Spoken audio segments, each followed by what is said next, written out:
गावातील शाळांमध्ये मूलभूत सुविधा उपलब्ध करून देण्यासाठी स्कूल ठीक करो आंदोलन सुरू करण्याची घोषणा अभिजित दिपके यांनी केली आहे। स्वातंत्र्य दिनी हिंगोलीतील त्यांच्या मूळ गावी या मोहिमेची सुरुवात करून सरपंच आणि गावकऱ्यांना शाळा सुधारण्यासाठी सहभागी होण्याचे आवाहन करणार असल्याचे त्यांनी सांगितले।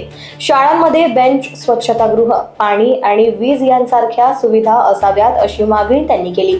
गावातील प्रत्येक मुलाला शिक्षणाची पूर्ण संधी आणि सुविधा मिळाल्याशिवाय स्वातंत्र्याचे स्वप्न पूर्ण होणार नाही असेही त्यांनी म्हटले। देशभरातील नागरिकांनी आपल्या गावातील शाळांसाठी पुढाकार घ्यावा असे आवाहन दिपकेंनी केले आहे। बैठकीत तेच ठरलं होतं की जे स्कूल ठीक करू आमचं आंदोलन आहे, उद्या इंडिपेंडन्स डे आपला, तर त्या दिवशी आम्ही सुरू करणार आहे। मी स्वतः उद्या हिंगोलीला माझ्या मूळ गावी जाऊन त्या आंदोलनाची सुरुवात करणार आहे। तिथे जाऊन सरपंचांना मी विनंती करणार आहे की जे काही शाळेमध्ये सध्या फॅसिलिटीज नाहीये त्या कराव्या, स्कूल नीट कराव्या, बेंचेस असले पाहिजे, वॉशरूम असले पाहिजे, चांगले पाणी असले पाहिजे, लाईट आली असली पाहिजे शाळेत। आणि असंच आम्ही जेवढी आमची टीम आहे सगळी देशभरात असे प्रत्येक ते त्यांच्या गावी जातील आणि तिथे जाऊन सरपंचांना आणि गावकऱ्यांना रिक्वेस्ट करतील, कारण की आम्हाला सगळ्यांच्या सहभागाने करायचंय, सगळ्यांना सोबत घेऊन करायचं। आणि मला नक्की वाटतं की हा एक असा मुद्दा आहे, गावातल्या ज्या शाळा आहेत त्याच्यासाठी सगळा देश एकत्र येईल। अभिजित, उद्या 15 ऑगस्ट आहे, काय स्वातंत्र्याची परिभाषा आहे तुमच्या मते?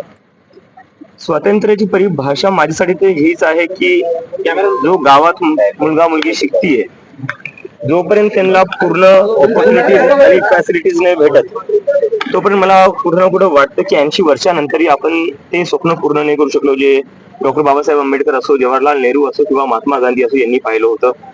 जोपर्यंत आपला देश पूर्ण शिक्षित होत नाही आणि गावापर्यंत शिक्षित नाही तोपर्यंत कुठं ना कुठं ते स्वप्न अपूर्ण राहणार आहे।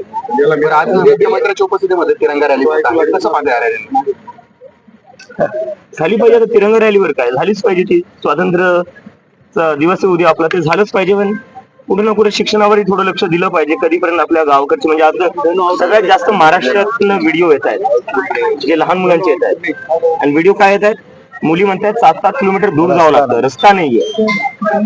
थोडं याच्यावर पण लक्ष दिलं पाहिजे। एक वेगळा प्रश्न आहे sir. Bureau report, Lokvahini media, Chhatrapati Sambhajinagar.